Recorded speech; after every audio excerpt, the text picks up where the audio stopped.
Hello viewers, welcome to my YouTube channel. आज बनाते हैं आम की कुल्फ़ी। समर का सीज़न चल रहा है, अच्छी वैरायटी के आम भी मिल रहे हैं, तो आज हम इससे कुल्फ़ी कैसे बनाते हैं वो देखने वाले हैं। तो चलिए रेसिपी शुरू करते हैं। सबसे पहले एक पैन में आधा लीटर जितना फुल फैट दूध ले और इसे गर्म करने के लिए रख दे। अब इस दूध में से 2 बड़ा चमचा जितना दूध है वो एक अलग बाउल में निकाल ले। और हमने जो दूध अलग बाउल में निकाला है उसमें 1 बड़ा चम्मच जितना कॉर्नफ्लावर डाल दे और कॉर्नफ्लावर को दूध के साथ अच्छे तरीके से मिक्स करिए और कॉर्नफ्लावर की एक स्लरी बनाकर साइड में रख दीजिए। दूध को कुक होते हुए 2 मिनट हो गए हैं और उसमें एक अच्छा सा उबाल आ चुका है। तो सबसे पहले दूध में एक उबाल ना आ जाए तब तक इसे अच्छे तरीके से बॉईल कर लीजिए।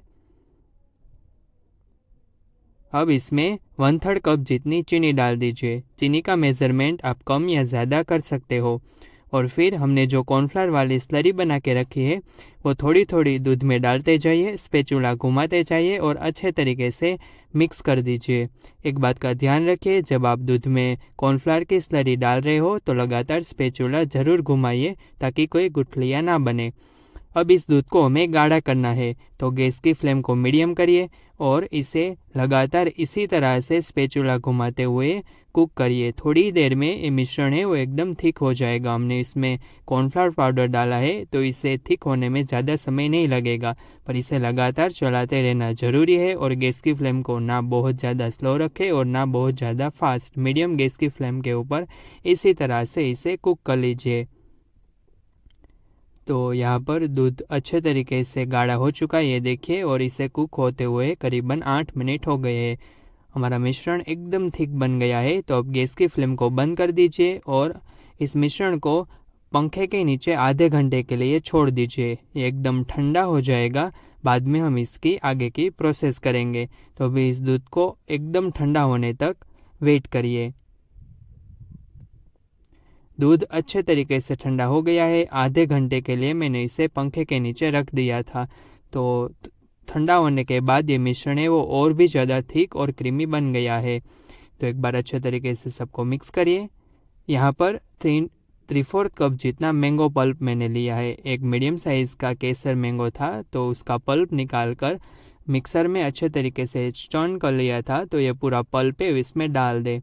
अच्छे वैरायटी का मैंगो लीजिए ताकि इसका फ्लेवर बहुत ही अच्छा आए। और फिर 2-3 चम्मच जितने आम के बड़े बड़े पीसीस, तो ये साबुत आम भी इसमें डाल दीजिए। जब कुल्फ़ी खाते वक्त ये साबुत आम जब बाइट में आते हैं तो अच्छे लगते हैं।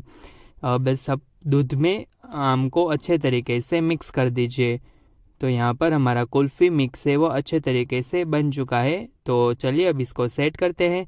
तो कुल्फ़ी मिक्स को मैंने एक जग में ट्रांसफ़र कर दिया और इस मिक्स को हम एल्यूमिनियम के कुल्फ़ी मोल्ड में ट्रांसफ़र कर देते हैं। हमने जितना मेज़रमेंट लिया है उससे टोटल 4 कुल्फ़ी बनेगी। और हाँ, कुल्फ़ी बनाने के लिए हमेशा एल्यूमिनियम का मोल्ड ही लीजिए। एल्यूमिनियम मोल्ड में कुल्फ़ी अच्छे तरीके से सेट होती है। तो चारों कुल्फ़ी मोल्ड में मैं कुल्फ़ी मिक्स को डाल देता हूँ। अब एक कुल्फ़ी मोल्ड उठाते हैं और इसके ऊपर सिल्वर फॉइल लगा देते हैं। तो सिल्वर फॉइल अच्छे तरीके से इसके ऊपर लगाइए, एकदम टाइटली इसके ऊपर लगाइए ताकि कोई एयर इंसर्ट ना हो सके इसमें। तो अच्छे तरीके से इसके ऊपर सिल्वर फॉइल लगाइए और फिर चारों कुल्फ़ी मोल्ड में इसी तरह से इसके ऊपर सिल्वर फॉइल लगा दें।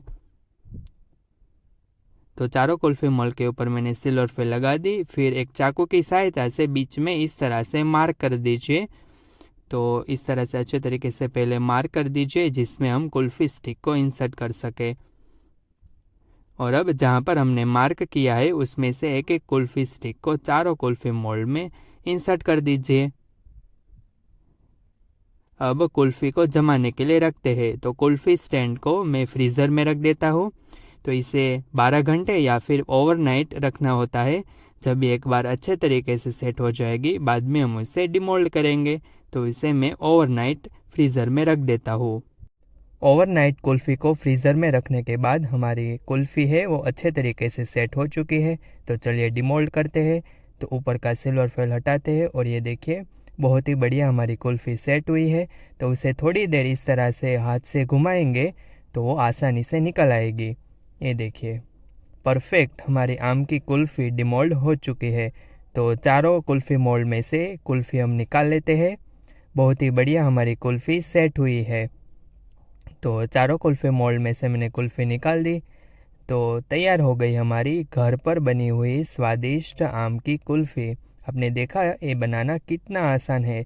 तो आप इस रेसिपी को ज़रूर से ज़रूर ट्राई करना और ये कैसी बनी वो मुझे कमेंट सेक्शन बॉक्स में ज़रूर से ज़रूर बताना। तो आज के लिए बस इतना ही, और अभी तक आपने मेरे चैनल को सब्सक्राइब नहीं किया है तो तुरंत सब्सक्राइब करिए। मिलते हैं अगली नई रेसिपी में। Bye bye.